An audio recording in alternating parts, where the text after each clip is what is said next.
Assalamualaikum warahmatullahi wabarakatuh. Terima kasih atas kesempatan yang diberikan. Pertama-tama saya ingin memperkenalkan eh, diri saya selaku mahasiswa ilmu manajemen, konsentrasi pada manajemen strategik pada Universitas Negeri Jakarta. Eh, Pembimbing promotor saya adalah Profesor Dr. Dedi Purwana, MBes. Kemudian kopromotor Ibu Dr. Helit Aisos, MS Dev. Adapun judul dari rencana penelitian disertasi saya adalah merancang model bisnis berkelanjutan yang berbasis pada blue economy, contoh kasus pada UMKM pengolahan ikan. Nah, garis besar dari presentasi saya adalah akan membahas tentang latar belakang, kemudian rumusan masalah, tujuan penelitian, dan kegunaan penelitian, fokus dan subfokus penelitian, kemudian penelitian yang relevan, dan metodologi penelitian. Sebelum saya masuk kepada latar belakang, saya ingin menyampaikan sebuah penting yang membutuhkan perhatian serius dari kita selaku peneliti ataupun akademisi dan semua pihak yang terlibat dalam urusan ini. Yang pertama bahwa menurut FAO ini tercantum dalam tulisan Celia et al. 2023 bahwa ada sekitar 1,3 miliar ton limbah makanan global per tahun dan itu terus meningkat. Ini dari 2023. Nah, ironisnya adalah Indonesia merupakan penyumbang nomor 2 terbesar pada limbah tersebut. Kedua terbesar setelah Arab Saudi. Kemudian kita turunkan ke itu skala global, kita turunkan kepada skala nasional. Di Indonesia menurut Bappenas 2024 dan Bappenas ini adalah Badan Pangan Nasional, menyampaikan bahwa ada 5 sampai 19 juta ton atau kalau dirupiahkan sekitar 215 sampai 551 triliun per tahun limbah sisa makanan di Indonesia. Ini adalah penelitian dari 2010 sampai 2019. Nah, data ini dirilis pada tahun 2024 lalu. Nah, kemudian menurut FAO lagi dan UNEP diturunkan lagi dari data global tersebut, 80% hilang di pertanian dan ini termasuk perikanan di dalamnya. Sisanya saat distribusi dan di konsumen. Nah, kehilangan itu bukan hanya kehilangan nilai rupiah atau nominal uang yang hilang, tetapi juga ternyata berefek pada 20% emisi global itu bersumber atau berasal dari pertanian. Ini menurut Hansen dan Mitchell penelitian 2017. Nah, di akhir ternyata ada penelitian dari Hansen dan Mitchell 2017 di mana penelitian ini dilakukan pada 17 negara dengan 1.200 lebih lokasi di lebih dari 700 perusahaan makanan dan perhotelan, bahwa ternyata upaya untuk investasi untuk pengurangan limbah ini ternyata menghasilkan benefit cost ratio sebesar 14:1. Artinya $1 yang diinvestasikan oleh perusahaan untuk mengurangi limbah dan makanan yang terbuang, food loss and waste ini menghasilkan keuntungan sebesar $13. Jadi $1 yang diinvestasikan menghasilkan $14. Nah, apa yang ingin kita bahas dari fakta ini?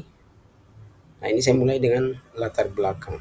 Ini yang mendasari kenapa saya merasa bahwa penelitian ini sangat penting. Saya ingin menyampaikan bahwa saya selaku mahasiswa tugas belajar di mana saya bekerja di Kementerian Kelautan Perikanan, dan selain itu adalah saya merupakan salah satu pelaku UMKM di bidang perikanan. Nah, Bapak Ibu sekalian, para pembimbing dan para penguji, serta ketua program studi yang saya hormati dan seluruh yang hadir pada seminar ini. Apa yang melatar belakangi penelitian saya? Yang pertama adalah pengelolaan sumber daya alam yang tidak berkelanjutan dan kerusakan ekosistem. Nah, sangat banyak kerusakan alam yang terjadi saat ini, dan itu merusak ekosistem. Nah, ini berbagai penelitian menyebutkan itu, diantaranya Cilia et al. 2023, Umes et al. 2025, Lisbona et al. 2023. Mereka melihat bahwa kerusakan-kerusakan itu ada hubungannya dengan pengelolaan sumber daya alam yang tidak berkelanjutan. Kemudian yang kedua, Bapak Ibu sekalian, eh, pemborosan pangan dan penumpukan limbah. Nah, ini peneliti yang telah melakukan penelitian terbaru, diantaranya ada Wani et al. 2024 tentang penguatan limbah udang, ekonomi sirkular, kemudian Manju Devi, kemudian Alsemari.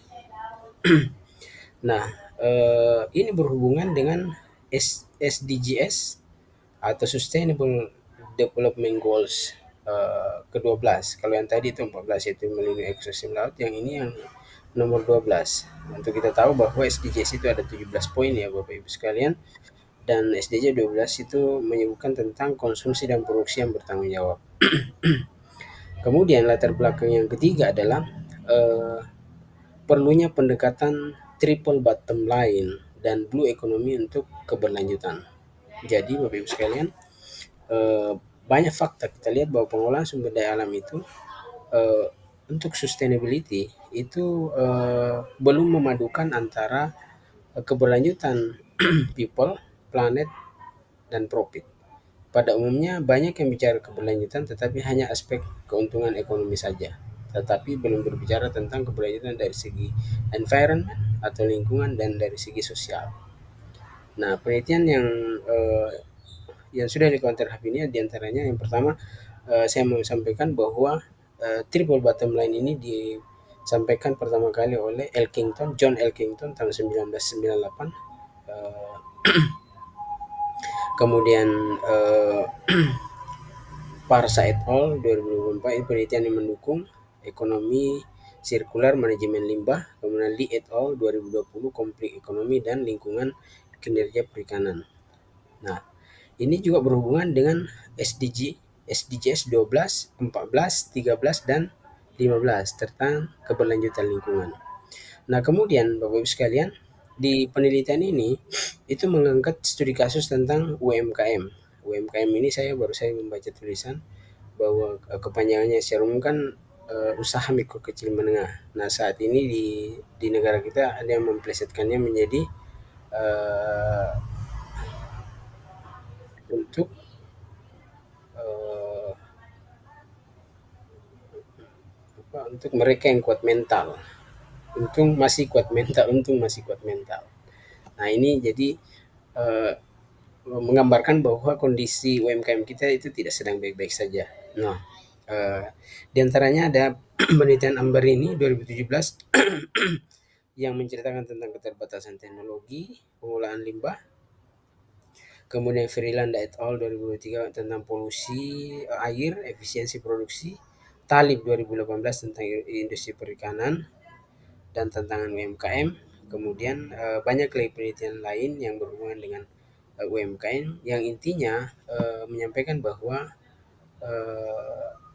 kenapa ini menjadi fokus, menjadi studi kasus karena UMKM merupakan penggerak ekonomi di tanah air, termasuk untuk sektor seperti sektor perikanan. Nah, ini juga berhubungan dengan SDG 8, yaitu pekerjaan layak dan pertumbuhan ekonomi. Jadi itu yang kemudian menjadi yang melatar belakangi kenapa ya, penelitian ini kami ambil untuk kemudian merancang model bisnis berkelanjutan bagi UMKM di pengolahan ikan yang berbasis blue economy. Jadi harapannya adalah akan ada sebuah rancangan model bisnis bagi UMKM yang akan menjadi panduan atau rujukan bagi pelaku usaha agar bisa berkelanjutan. Oke. Selanjutnya Bapak Ibu sekalian, sehingga kemudian ada rumusan masalah yang muncul dari sini. Itu yang pertama adalah apa masalah yang dihadapi UMKM pengolahan ikan dalam menerapkan bisnis berkelanjutan yang berbasis bioekonomi. Nah, itu yang pertama. Kemudian yang kedua, nah yang pertama ini didukung oleh banyak penelitian juga, diantaranya Chaim et al. 2022 tentang pentingnya regulasi inklusif dalam tata kelola keberlanjutan, Sapriani et al. 2024, kemudian ada Kahar et al. 2016. Ya. Kemudian masalah yang kedua adalah bagaimana peran faktor internal dan eksternal UMKM pengolahan ikan dalam mendukung bisnis berkelanjutan berbasis blue economy. Faktor internal diantaranya sumber yang dimiliki oleh UMKM itu sendiri, dana, modal dan sebagainya. Kemudian faktor eksternalnya itu antaranya adalah regulasi perizinan, kemudian ke, apa pasar dan sebagainya. Oke. Nah kemudian ini juga didukung oleh banyak penelitian yang seperti yang saya tuliskan di sini. Kemudian yang ketiga adalah bagaimana rancangan model bisnis berkelanjutan berbasis blue economy pada UMKM pengolahan ikan. Nah, ini juga didukung oleh penelitian. Jadi tiga rumusan masalah ini. Nah, dengan demikian tiga rumusan masalah ini itu adalah sekaligus menjadi tujuan dari penelitian. Jadi tujuan penelitian ini adalah yang pertama adalah mengidentifikasi masalah yang dihadapi UMKM. Kemudian yang kedua adalah menggali bagaimana faktor internal dan eksternal UMKM dalam menerapkan keberlanjutan berbasis bioekonomi, dan yang ketiga adalah merancang model bisnis berkelanjutan berbasis bioekonomi. Nah, tiga tujuan ini akan dicapai dalam penelitian. Nah, tentu saja ada kegunaan dari penelitian ini. Yang pertama adalah penelitian ini diharapkan nantinya akan memberi kontribusi teoritis, ya, teoritis memperkaya kajian tentang integrasi blue economy dalam model bisnis perikanan dan mengembangkan pemahaman tentang inovasi teknologi serta strategi keberlanjutan dalam sektor perikanan. Kemudian yang kedua adalah kontribusi praktis bagi pelaku usaha. Jadi ini akan menjadi rujukan bagi pelaku usaha, model optimalisasi rantai pasok berbasis teknologi misalnya dari digital dan ekonomi sirkular, serta panduan dalam penguatan kapasitas tenaga ahli dan strategi diversifikasi produk perikanan. Nah, kemudian bagi pemerintah dan pembuat kebijakan, manfaatnya adalah memberikan rekomendasi kebijakan inovatif untuk keberlanjutan industri perikanan, adopsi teknologi ramah lingkungan, dan penguatan ekosistem ekonomi biru nasional. Nah, kemudian manfaat atau kegunaan yang terakhir adalah kontribusi sosial dan lingkungan, menginspirasi pemberdayaan komunitas pesisir, mendukung pencapaian Sustainable Development Goals, dan menjadi referensi untuk tata kelola kolaboratif dalam memperkuat rantai nilai perikanan. Ya. Nah, sehingga kemudian kami membagi antara penelitian ini dalam fokus dan subfokus. Nah, adapun fokus penelitian ini ada dua. Yang pertama adalah bisnis berkelanjutan, di mana dilandaskan pada pendekatan triple bottom line oleh Elkington, di mana akan mengukur keberhasilan perusahaan tidak hanya berdasarkan keuntungan finansial atau profit, tetapi juga dampak sosial atau people dan lingkungan atau planet. Nah, ini diperkenalkan oleh Elkington, tetapi kemudian banyak dikembangkan oleh peneliti-peneliti selanjutnya, dan saat ini diantaranya ini seperti terlihat.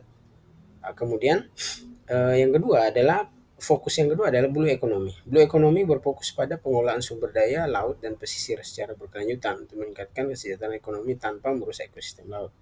Konsep ini diperkenalkan oleh Gunther Pauli 2010, kemudian didukung oleh banyak penelitian berikutnya, diantaranya Chaim et al., Prayuda, Al-Harti dan Hanif, kemudian Zilia, Wani et al., Yosef, dan banyak yang mendukung, menegaskan pentingnya blue economy dalam mendukung pertumbuhan ekonomi pesisir dan keberlanjutan ekosistem laut. Oke. Kemudian subfokus penelitian kita itu ada empat, ada 5. Yang pertama adalah tentang rantai pasok, manajemen rantai pasok. Ini manajemen rantai pasok berkelanjutan, ya, sustainable supply chain management. Kemudian, nah ini juga didukung oleh banyak penelitian tentang pentingnya memperhatikan supply chain, manajemen supply chain, untuk keberlanjutan. Kemudian human capital, ini juga banyak penelitian, ini semua saya tuliskan di sini adalah yang intinya adalah bahwa eh, sumber daya manusia ini adalah eh, bagian dari yang menentukan keberlanjutan usaha. Kemudian teknologi dan inovasi ini juga berbagai penelitian, kemudian modal usaha, dan yang terakhir adalah perizinan atau regulasi. Nah, ini fokus Bapak Ibu sekalian. Sehingga kemudian dari sini lahirlah sebuah framework penelitian. Framework penelitian seperti yang Bapak Ibu lihat, modal ke sustainable supply chains, kemudian perizinan juga ke sini, kemudian dari sini kemudian ke sumber daya manusia, teknologi dan pasar produk. Ini adalah ini adalah bagian-bagian yang mempengaruhi keberlanjutan. Oke, ini kemudian akan menjadi model eh, model usaha perikanan berkelanjutan, usaha berkelanjutan pada UMKM pengolahan ikan. Nah, ada beberapa penelitian, ada berbagai penelitian yang relevan yang sudah kami kumpulkan, diantaranya tentang konsep dan implementasi blue economy, kemudian rantai pasok berkelanjutan, teknologi dan inovasi ini semua, kemudian akses modal, kemudian pasar produk olahan, perizinan. Nah, ini eh, secara garis besarnya judul-judul dari tulisan ini ada pada proposal lengkap. Nah, yang terakhir Bapak Ibu sekalian tentang metodologi penelitian yang kami gunakan dalam penelitian ini, yaitu ini adalah penelitian kualitatif dengan menggunakan SSM atau subsystem methodology, di mana metodologi penelitian ini diperkenalkan oleh Peter Jackland pada tahun 2000. Nah, ada 7 tahap dalam SSM ini yang akan saya jelaskan satu persatu. Yang pertama adalah mengkaji situasi masalah yang tidak terstruktur. Jadi peneliti kemudian mengkaji masalah yang tidak terstruktur dari berbagai sumber, melakukan eh, pengamatan langsung pada masalah yang akan diamati. Dalam hal ini misalnya UMKM pengolahan ikan. Nah, situasi masalah.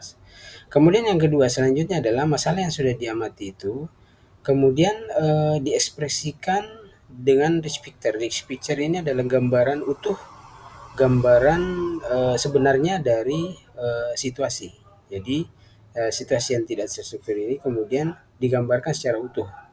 Nah, setelah digambarkan secara utuh, kemudian perlu penyamaan persepsi dari semua pihak yang terlibat atau diwawancarai melalui root definition. Kita rumuskan root definition jadi definisi akar melalui K2. K2 ini adalah C-nya itu adalah customer, A-nya itu actor, T-nya itu adalah transformation process, W-nya itu adalah W-nya itu adalah uh, uh, W-nya itu adalah uh, O-nya itu adalah owners dan O-nya itu owners dan E-nya itu adalah E-nya itu adalah environment. Kemudian mengembangkan model konseptual dari sistem yang setelah kemudian definisi akar ini dirumuskan, kemudian berikutnya adalah membuat model konseptual dari sistem yang relevan. Jadi setelah dirumuskan, kemudian dibuat model. Nah, model yang sudah kita buat ini pada tahap berikutnya adalah dibandingkan dengan kenyataan di lapangan. Jadi antara teori model yang kita bangun ini dibandingkan dengan ditanya kembali kepada para pihak yang terlibat, misalnya pelaku usaha, benar nggak model ini? Bisa nggak dilaksanakan? Nah, ini ada namanya model yang diinginkan dan model yang bisa dilaksanakan atau reliable. Nah, kemudian setelah dibandingkan, kemudian akan terlihat bahwa ada perubahan yang diinginkan dan yang layak untuk dilakukan, itu kemudian, istilahnya terlihat, dibagi kan. Nah nah setelah kemudian diidentifikasi perubahan yang diinginkan dan yang layak, nah kemudian, dilakukan implementasi perbaikan sistem secara holistik. Nah nanti di sini akan kelihatan, siapa, aktor mana, misalnya pemerintah melakukan apa, kemudian, pelaku usaha melakukan apa, konsumen melakukan apa untuk, keberlanjutan ini. Nah, di sini di hasil akhir ini akan, modelnya itu, sudah teruji. Nah, kemudian menurut, Lincoln and Guba, 85/995 tentang, metode analisis data. Metode analisis data itu harus memenuhi, memenuhi beberapa kriteria ini, yang diantaranya kredibilitas. Kredibilitas ini ada triangulasi. Triangulasi yang kita lakukan yaitu dengan, interview atau wawancara mendalam, kemudian FGD dan observasi langsung pada lapangan, membandingkan, pada kenyataan yang sebenarnya. Kemudian transferabilitas, berarti, ini kemudian transferabilitas ini dilakukan pada wilayah yang luas, ada beberapa keterwakilan sini sehingga, eee penelitian ini bisa kemudian, ditiru oleh, peneliti lain. Kemudian dependabilitas, bahwa ini penelitian ini, tercatat. Penelitian ini dicatat sehingga, bisa di cross check, eee eee, apa, eee transferabilitasnya bisa ditiru di tempat lain, kemudian ini bisa di ditiru model penelitian ini bisa ditiru oleh, peneliti lain. Dan komparabilitas ini adalah berarti, eee, ini terekam semua proses wawancara dan sebagainya, terjadwal dan terekam sehingga ini kemudian bisa dicek oleh peneliti lain, tentang penelitian ini. Nah, yang terakhir Bapak Ibu sekalian, bahwa ini rencana penelitian ini akan berlangsung dari Juni sampai November 2025. Ini mungkin berubah karena besok sudah Juli.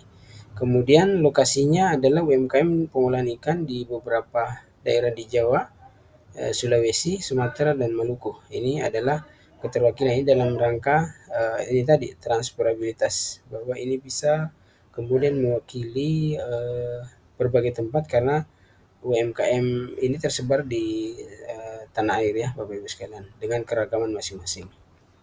Kemudian, data primer mewawancara, observasi, dan FGD dengan pelaku UMKM dan stakeholder. Kemudian data sekunder itu dari data pemerintah, industri perikanan, data statistik, produksi, dan, publikasi akademik.